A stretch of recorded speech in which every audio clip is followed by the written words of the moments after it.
Chaque jour, un homme ramenait une femme chez lui. On le voyait jeter la femme sur un tas de foin. Puis plusieurs hommes robustes s'assemblaient autour d'elle, la maîtrisaient en immobilisant ses membres, avant de lui passer une chaîne en fer autour du cou pour la ligoter solidement. À ce moment-là, la femme était complètement désespérée. Tout cela était la conséquence d'une mauvaise décision prise la veille par cette femme.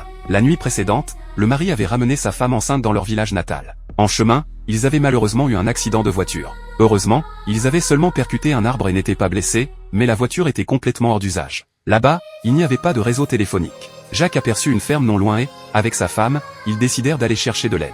À l'entrée de la ferme, un panneau indiquait « Propriété privée, entrée interdite », mais ils entrèrent quand même.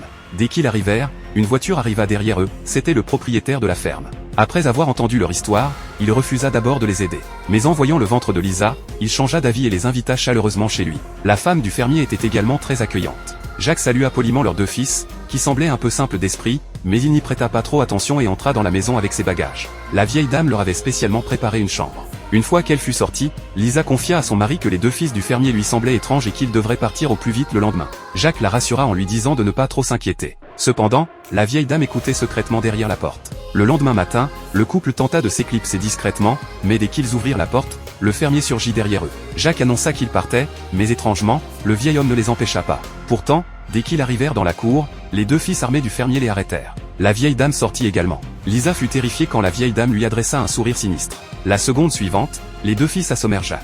Lorsque Lisa reprit conscience, elle était attachée au lit, et la vieille dame révéla enfin sa véritable nature. Elle expliqua qu'elle ne voulait pas faire de mal à Lisa, mais qu'elle voulait seulement le bébé qu'elle portait. Elle ajouta que le mari avait déjà été tué par eux. En entendant cela, Lisa fut plongée dans un désespoir total.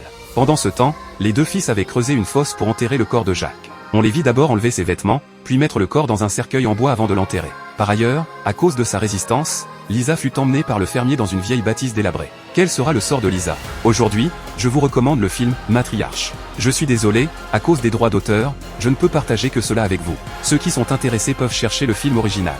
Merci de votre attention, à la prochaine fois.